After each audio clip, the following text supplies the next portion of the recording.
Hello and welcome to the next episode of my Learn With Me Hydrasynth series. This is episode 5, Mutants, part 2.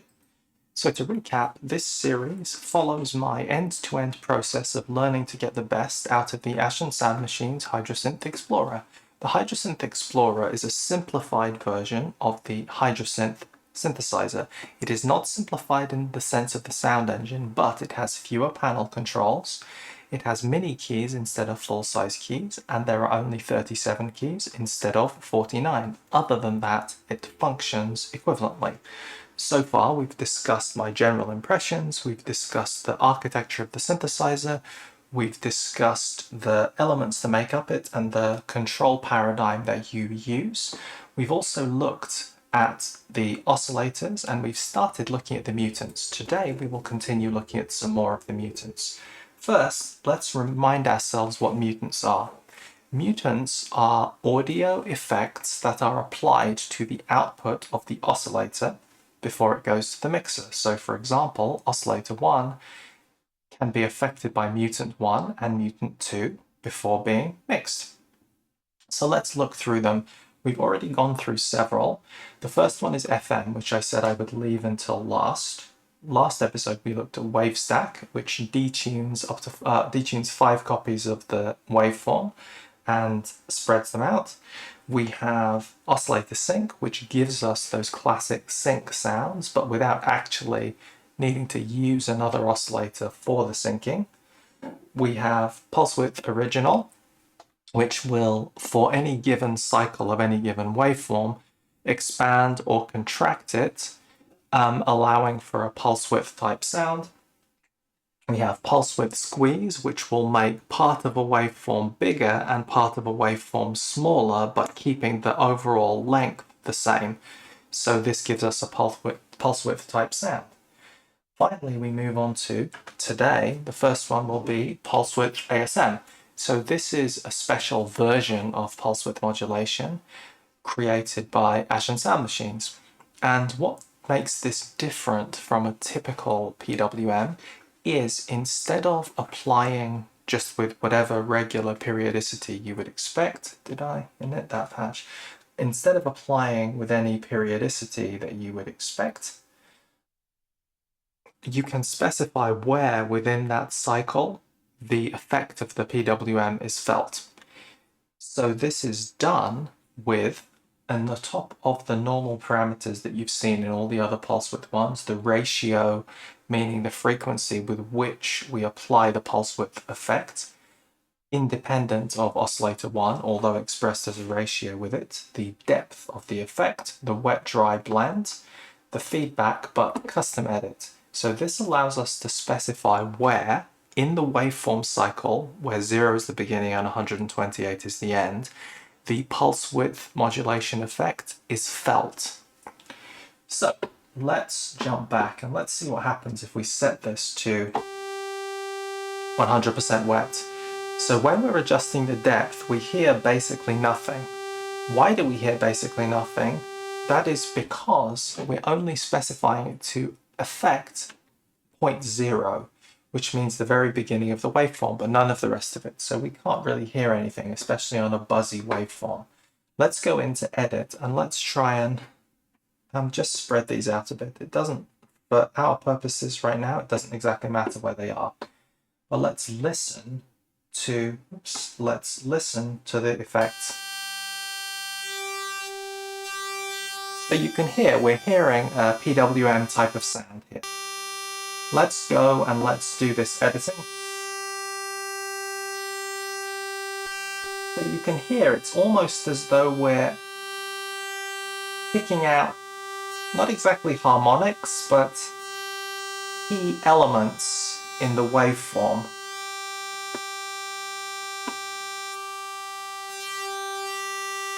So you can definitely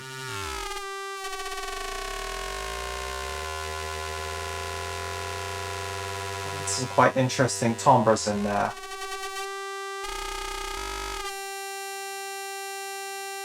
Some feedback. Almost an FM sound going on there, even though we know it's not actually FM. So my take on this is that it has the potential to have really interesting timbral variations, especially given that you can actually animate using LFOs those wave points. So we can have a lot of timbral variation, and especially with 5 LFOs and 5 potentially loopable envelopes, that means we could have 10 cyclic sources. We could have all of those animated, and I'm sure that would produce some pretty interesting timbral shifts and motions. Let's move on to the next effect, or mutant as they're called. The next one is called Harmonic, and what this is a way for us to reinforce certain harmonics in the sound. So what it's doing, in effect, is applying a resonance which is focused on one particular frequency, and the frequency is determined by the ratio, and the amount of that resonance is determined by the depth. So let's play a note and let's listen.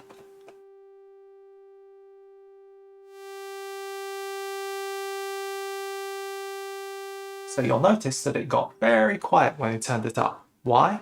Because, like most resonances, the harmonic is emphasized at the expense of the other harmonics. And this is turning up how much of that resonance occurs. So we're trading off the other harmonics against that one harmonic, and this is letting us adjust effectively the overall volume by bringing in more or less of the original signal. And this is adjusting how much resonance is applied to that harmonic. We also have ratio, which if I turn this up, you can hear sounds a lot like filter sweep, because it is a lot like a filter sweep. The difference is that we're not required to be filtering away everything else. So you could think of it almost like a resonant all-pass filter, although that's a bit of a strange concept. Let's see what happens if we use a waveform that has fewer harmonics.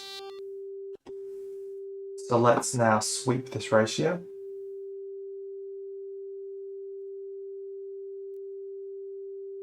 Very uninteresting because it's hard to hit the harmonic. Let's try something like a triangle with a bit more in the way of harmonics.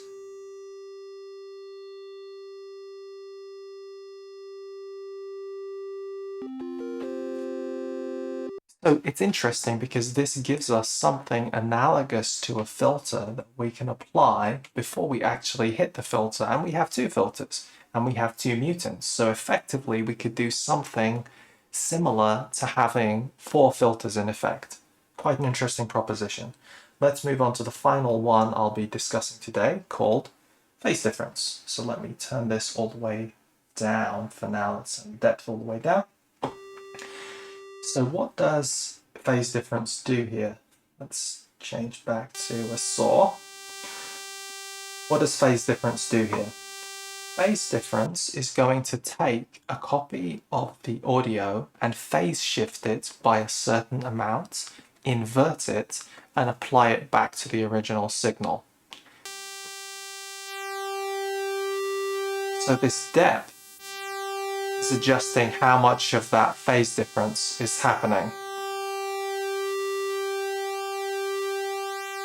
So you can hear something that sounds similar to maybe a flanger or a phaser, and also something like a comb filter. We have an additional parameter which is feedback here.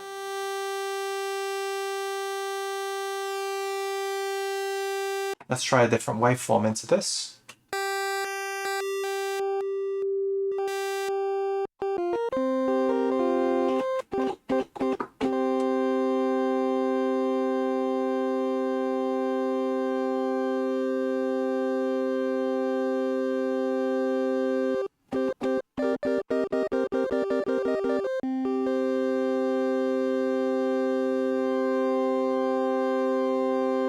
So my immediate thought is, let's animate that depth parameter.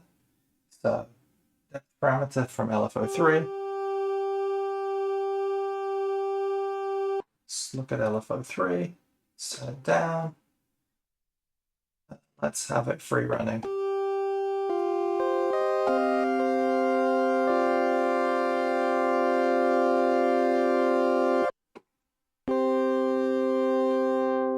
Turn the filter down. A little bit of drive.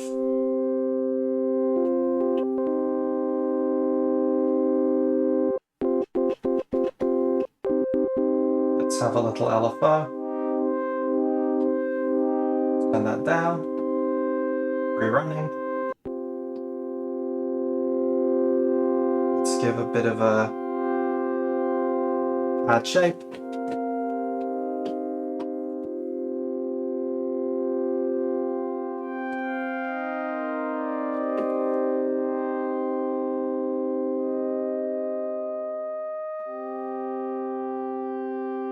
So let's try it out, maybe with some effects.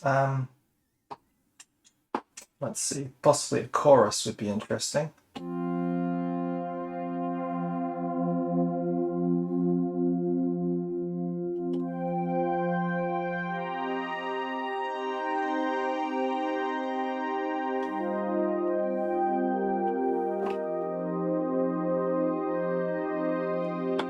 Throw a little reverb on the end of that.